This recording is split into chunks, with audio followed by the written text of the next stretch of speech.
और चलिए इस बीच एक बड़ी जानकारी आपको हम दे रहे हैं। इस वक्त की एक बड़ी खबर आपको बता रहे हैं। ये बड़ी जानकारी ऐलनाबाद उपचुनाव को लेकर। ऐलनाबाद उपचुनाव में चुनाव प्रचार थम चुका है। ऐलनाबाद में होने वाले उपचुनाव के लिए चुनाव प्रचार थम चुका है। आखिरी दिन जमकर प्रचार किया गया है। तमाम राजनीतिक दलों के नेताओं की ओर से ऐलनाबाद में 30 अक्टूबर को मतदान होना है और 2 नवंबर को नतीजे हम सबके सामने होंगे। हेमा शर्मा ने जनता टीवी को जानकारी दी है। आपको बता दें कि अतिरिक्त मुख्य निर्वाचन अधिकारी हैं हेमा शर्मा, और उन्होंने जनता टीवी को इस बारे में ज़्यादा जानकारी दी है। बताया है कि ऐलनाबाद में 1,86,000 मतदाता हैं। इसके साथ ही उन्होंने ये भी कहा है कि ऐलनाबाद में बनाए गए हैं 211 मतदान केंद्र और शांतिपूर्ण मतदान के लिए हमने पूरी तैयारी की है, ये भी कहा है हेमा शर्मा ने। ये बड़ी जानकारी लगातार आपको हम दे रहे हैं ऐलनाबाद उपचुनाव से जुड़ी। ऐलनाबाद उपचुनाव के लिए अब चुनाव प्रचार पूरी तरह से थम चुका है और आखिरी दिन तमाम राजनीतिक दलों की ओर से इस प्रचार में पूरी ताकत झोंक दी गई। ऐलनाबाद में 30 अक्टूबर को मतदान होना है, 2 नवंबर को नतीजे आएंगे। निर्वाचन अधिकारी हैं हेमा शर्मा और उन्होंने जनता टीवी को जानकारी दी है। अतिरिक्त मुख्य निर्वाचन अधिकारी हेमा शर्मा, जिन्होंने जनता टीवी से बातचीत में कहा है कि ऐलनाबाद में 1,86,000 मतदाता हैं जो इन प्रत्याशियों के भाग्य का फैसला करेंगे। इसके साथ ही उन्होंने जानकारी दी कि ऐलनाबाद में 211 मतदान केंद्र हमने बनाए। इसके अलावा शांतिपूर्ण मतदान के लिए पूरी तैयारी हमने कर ली है। बड़ी जानकारी आपको हम दे रहे हैं ऐलनाबाद उपचुनाव से जुड़ी। चुनाव प्रचार को लेकर तमाम तरह की बातें हमने देखी कि किस तरीके से एक दूसरे पर सियासी वार हुए, एक दूसरे पर जुबानी हमला बोला गया, आरोप प्रत्यारोप का दौर भी लगातार चला। लेकिन इन सब के बीच अब बारी है मतदान की।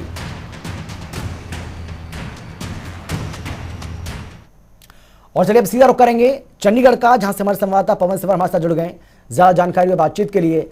पवन, 30 अक्टूबर को यहां पर चुनाव होना है और उसके पहले चुनाव प्रचार पूरी तरह से थम चुका है। हमने देखा किस तरीके से ये सियासी शोर जो है वो देखने को मिला, आरोप प्रत्यारोप का दौर चला, तमाम तरह के दावे और वादे भी किए गए राजनीतिक दलों के नेताओं की ओर से, प्रत्याशियों की ओर से, जो दिग्गज नेता रहे तमाम पार्टियों के, उनकी ओर से भी। लेकिन इन सब के बीच अब 30 अक्टूबर का इंतजार।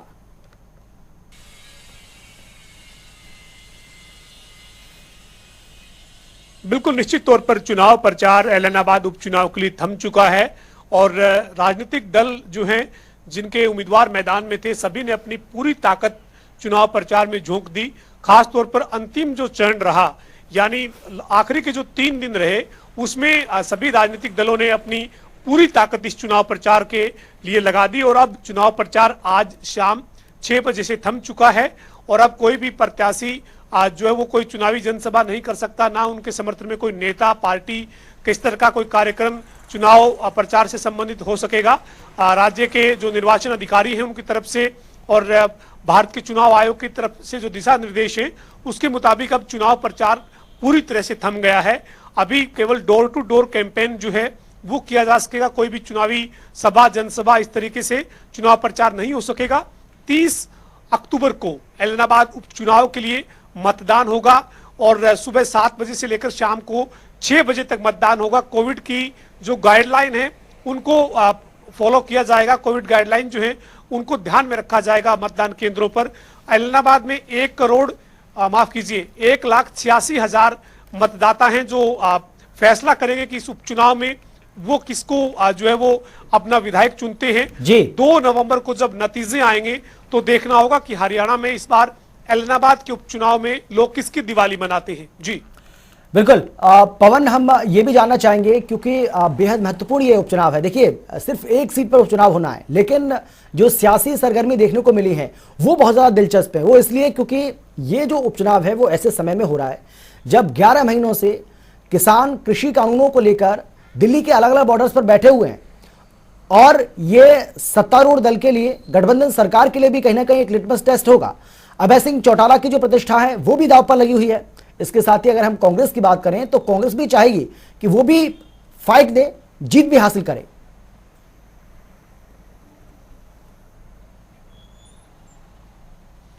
बिल्कुल निश्चित तौर पर ये ऐलनाबाद का जो उपचुनाव है ये चाहे हम गठबंधन सरकार की बात करें, इंडियन नेशनल लोकदल की बात करें या फिर कांग्रेस पार्टी की बात करें, जो त्रिकोणीय मुकाबले में तीनों जो दल हैं वो प्रमुख तौर पर इस चुनावी मैदान में नजर आए हैं चुनाव प्रचार में, तो हम कह सकते हैं कि तीनों के लिए ही साख और नाक दोनों का सवाल है। गठबंधन की सरकार का 2 साल का कार्यकाल आज पूरा हुआ है और 1 साल के करीब से एक देश में किसानों का आंदोलन चल रहा है, सबसे ज्यादा असर उसका हरियाणा में देखने को मिल रहा है।